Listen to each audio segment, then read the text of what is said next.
Madame, Monsieur, bonsoir. Bienvenue dans ce journal du jeudi 28 novembre 2013. Lors du Conseil national des impôts, le chef du gouvernement Ali Al-Raïf a annoncé que les taxes supplémentaires d'une valeur de 50 dinars imposées sur les propriétaires des voitures 5 chevaux visent à appuyer la communauté nationale en faisant pression sur la consommation d'essence. Ali Al-Raïf a invité, alors qu'il présidait le Conseil national fiscal, les détracteurs du projet du budget 2014 à fournir les preuves qui démontrent que le gouvernement vise à appauvrir la classe moyenne. Il a annoncé que le gouvernement cherche à améliorer les conditions de vie des classes défavorisées et à conserver le pouvoir d'achat de la classe moyenne. De plus, le gouvernement n'a pas voulu imposer davantage d'impôts à la classe aisée pour qu'elle puisse participer au développement. Le ministre des Finances, Eliès Ferfer, a déclaré jeudi 28 que 180 propositions concernant la fiscalité ont été formulées pour réformer le secteur.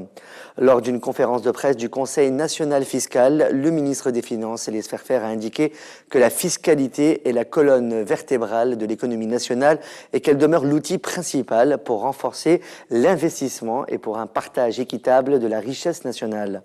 Le ministre a ajouté que le budget de l'État provient à 80% de l'impôt et que 180 propositions de réforme ont été formulées pour réformer le secteur dans les 4 à 5 ans à venir. Dans l'actualité du monde, l'opposante emprisonnée Yulia Tymoshenko a demandé aux leaders européens de libérer l'Ukraine en signant sans condition un accord d'association avec Kiev, si cela est possible lors du sommet qui commence aujourd'hui à Vilnius.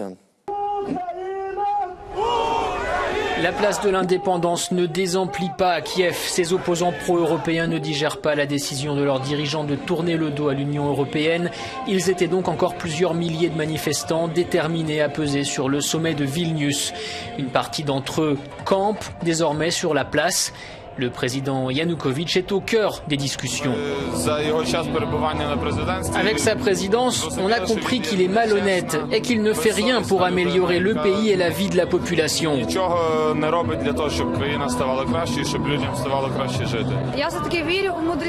crois en la sagesse de notre président et je crois qu'il prendra la bonne décision pour le pays et pas simplement pour lui-même.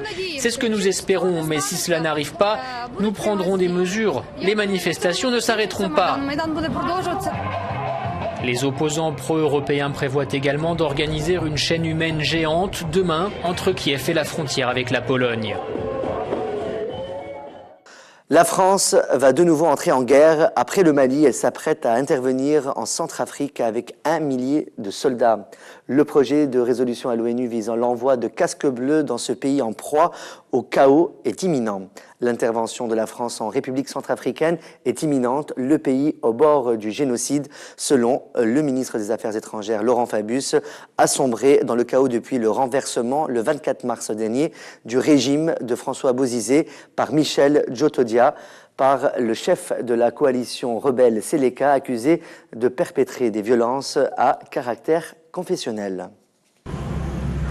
Près d'un an après le début de l'opération Serval au Mali, la France s'apprête à intervenir à nouveau en Afrique au risque de relancer le vieux débat sur le paternalisme français à l'égard des anciennes colonies. Cette fois, c'est la Centrafrique qui est au cœur des inquiétudes. Les Nations Unies elles-mêmes appellent à agir en urgence. Dès la seconde résolution attendue prochainement, une opération coup de poing sera lancée. Dans cette opération, qu'est-ce que nous vivons? D'abord, venir en aide à une situation humanitaire abominable. Ensuite, rétablir la sécurité dans un pays qui est en train d'imploser. Troisièmement, permettre une transition politique, car les autorités là-bas sont transitoires. Les autorités centrafricaines sont issues d'un coup d'État en mars dernier contre le président au pouvoir depuis 10 ans, François Bozizé. À l'origine du coup d'État, Michel Djotodia, à la tête de la coalition militaire Seleka. Provenant du nord du pays, celle-ci est majoritairement musulmane dans un pays à 80% chrétien. Mais le président ne contrôle plus ses troupes qui refusent de désarmer et s'attaquent aux populations chrétiennes. En fait, Jododia ne contrôle presque plus rien. En bleu sur la carte, les zones instables du pays. La situation touche l'ensemble de la population. 10% des Centrafricains ont fui leur maison. 25% ont un besoin urgent d'aide alimentaire. Pour rétablir la sécurité, les effectifs militaires africains et français déjà sur place devraient donc être renforcés dans les prochains jours. Objectif aussi, éviter un débordement aux pays frontaliers eux-mêmes très instables. Même les partisans de Jododia sont en colère contre la dégradation de la situation sécuritaire et humanitaire du pays. Le ton de la chef du gouvernement thaïlandais se fait plus dur. La pression est encore montée d'un cran cette semaine en Thaïlande. Les partisans de l'opposition, les chemises jaunes, ont pris d'assaut plusieurs ministères depuis lundi. Un seul mot d'ordre, la démission du gouvernement et de l'actuel Premier ministre Yingluck Shinawatra, accusé d'être la marionnette de son frère, l'ancien Premier ministre Thaksin, en exil depuis 2006. L'opposition reste mobilisée en Thaïlande malgré sa défaite politique d'hier. La première ministre a remporté comme prévu son vote de confiance au Parlement, mais ce matin des centaines de protestataires marchaient toujours dans les rues de Bangkok. Ils se sont finalement rassemblés devant les ministères de la Défense et de l'Éducation et le siège de la police nationale, dont ils ont même coupé l'alimentation électrique un instant. De conciliant, le ton de Yingluck Shinawatra est devenu menaçant. Nous avons montré de la retenue, il n'y a pas eu de violence comme dans le passé. Mais l'économie et la société vont souffrir. Nous sommes prêts à dialoguer, mais quitter les bâtiments officiels maintenant.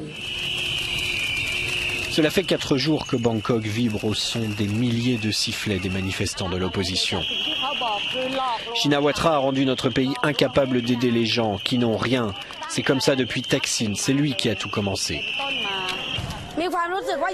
Je le sens que nous devons continuer à nous battre. Le pays entier va continuer, pas question de baisser les bras. Les manifestations en Thaïlande ont commencé en octobre lorsque le gouvernement a tenté de faire adopter une loi d'amnistie destinée selon les opposants à sauver Thaksin Shinawatra, l'ancien Premier ministre en exil depuis 2008. Alors que doit se tenir à Genève à partir du 22 janvier 2014 une conférence internationale réunissant des représentants du gouvernement syrien et des membres de l'opposition, la Turquie et l'Iran ont proposé la mise en place d'un cessez-le-feu. Les ministres des Affaires étrangères turcs et iraniens ont demandé officiellement, lors d'une conférence de presse commune organisée à Téhéran, l'instauration d'un cessez-le-feu en Syrie avant l'ouverture de la conférence de paix. L'annonce par l'ONU de la date de la prochaine conférence de paix sur la Syrie, dite Genève 2, le 22 janvier prochain, a eu pour conséquence une intensification des combats dans certaines régions. Il s'agit pour les belligérants de progresser le plus possible pour arriver en position de force aux négociations. Hier pourtant, Turquie et Iran ont plaidé pour une cessation des combats. Tous nos efforts devraient porter sur la façon de mettre fin à ce conflit et parvenir à un cessez-le-feu, si possible avant même Genève 2, a déclaré le ministre iranien des Affaires étrangères qui recevait son homologue turc. De son côté, le Conseil national syrien, principal groupe d'opposition, a annoncé qu'il sera aux négociations de Genève 2. Son président Ahmed Jarba a néanmoins posé des conditions quant à la participation de l'Iran. L'Iran participe activement au meurtre du peuple syrien et s'ils veulent venir à Genève, ils doivent retirer leurs forces, les troupes du Hezbollah et les combattants extrémistes venus d'Irak. Ensuite, ils pourront dire qu'ils ont fait tout leur possible et qu'ils ont l'intention de venir à Genève. Les négociations du mois de janvier ont pour objectif de mettre un terme à la guerre et préparer une transition politique et la reconstruction du pays. L'opposition exige que le président Bachar el-Assad soit exclu de ce processus, chose totalement inenvisageable du point de vue de Damas. Le président du Sénat italien, Pietro Grasso, a annoncé la fin d'une série de votes qui ont débouché sur la déchéance du mandat de sénateur de Silvio Berlusconi. Le résultat du scrutin n'est pas une surprise puisque la gauche et le mouvement 5 étoiles avaient uni leurs voix pour voter la destitution du Cavaliere. Ce vote fait suite à une loi adoptée en 2012 et prévoyant l'inéligibilité pendant 6 ans de tout élu condamné à plus de 2 ans de prison. Silvio Berlusconi, accusé de fraude fiscale dans l'affaire Mediaset, s'est vu infliger 4 ans de prison, dont 3 déjà amnistiés. Malgré tout, l'homme qui était au Parlement depuis 20 ans ne s'avoue pas vaincu. Exclu du Sénat italien, Silvio Berlusconi ne s'avoue pas vaincu. Tel le Phénix il Cavaliere espère bien renaître une fois de plus. Alors que les sénateurs votaient hier, l'ex-président du Conseil s'est adressé à plusieurs milliers de ses partisans rassemblés devant sa résidence romaine. Pour lui, ce fut une journée triste, une journée de deuil pour la démocratie italienne. Nous devons rester sur le terrain, nous ne devons pas désespérer si le chef du centre-droit n'est plus un sénateur. Il y a des leaders dans d'autres partis qui ne sont pas parlementaires, explique Berlusconi, dont l'heure des funérailles politiques n'a pas encore sonné selon lui. La Chambre haute s'est prononcée hier soir et sans surprise sur la déchéance de son mandat de sénateur après sa condamnation définitive en août dernier pour fraude fiscale. Au Sénat, même ceux qui, comme nous, poussaient à l'expulsion de Berlusconi, nous avons tous compris que c'était un moment triste pour l'homme, mais il a récolté les fruits de ce qu'il a semé. Ce fut un moment triste pour l'Italie parce que ce moment aurait déjà dû arriver il y a de nombreuses années, explique ce parlementaire du mouvement populiste 5 étoiles de l'humoriste Beppe Grillo. Mais Silvio Berlusconi n'a pas dit son dernier mot, il vient de refonder son parti historique Forza Italia, créé il y a quasiment 20 ans. Au moins 2 ouvriers sont morts dans un accident mercredi à Sao Paulo, dans le stade en travaux qui accueillera le match d'ouverture du Mondial 2014 de football en juin prochain. Plusieurs sites d'information ont publié des photographies d'une structure métallique effondrée et des secours sur place au stade d'Itaquera, du nom d'un quartier de l'est de Sao Paulo. Accident mortel dans le stade censé accueillir la cérémonie et le match d'ouverture de la Coupe du Monde de football le 12 juin prochain. 2 ouvriers ont été tués et un autre a été blessé à São Paulo, au Brésil, quand une partie du toit s'est effondrée, entraînant dans sa chute la grue qui soulevait cette structure métallique en cours d'installation. Le bilan aurait pu être plus lourd car au moment de l'accident, de nombreux ouvriers avaient quitté le chantier pour la pause déjeuner. Ce stade Itaquerão où doit évoluer le club des Corinthians à partir de la saison prochaine devait être livré fin décembre afin de respecter les délais fixés par la FIFA. Le président de la Fédération internationale, Sepp Blatter, a immédiatement présenté ses condoléances aux familles des victimes.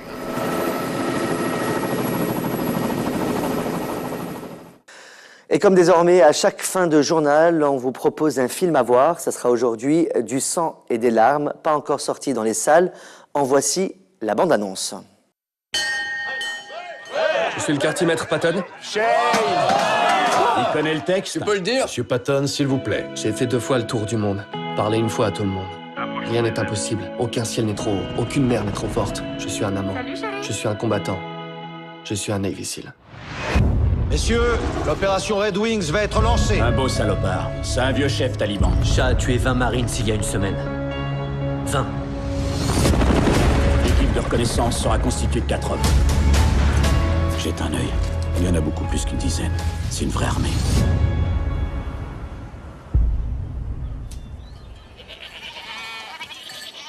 Bouge-toi! À terre! Arrête! Bouge pas! Cette opération n'est plus possible. En fait, pour moi, on n'a que 2 options. 1, on les libère et on décampe. À la minute où ils arriveront en bas, on aura 200 djihadistes sur le dos. 2, on met fin à notre problème. On peut pas faire ça, je m'en tape. Il n'y aura pas de vote. On va relâcher ces bergers et on rentre chez nous. Reçu, lieutenant. Reçu.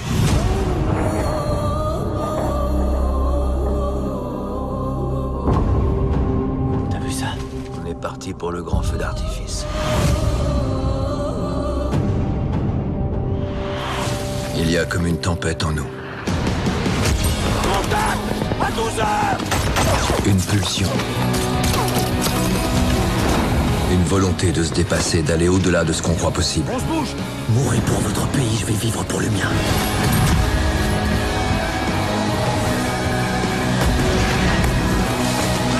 On est bien, hein? On va tenir.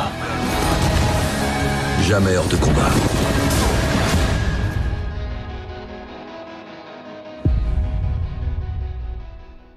La sortie internationale de ce film est prévue pour le 1er janvier 2014, Du sang et des larmes, un film américain réalisé par Peter Berg. C'est la fin de ce journal. Merci de votre fidélité. On se retrouve demain soir pour une nouvelle édition. Passez une très bonne fin de soirée sur notre chaîne. À demain.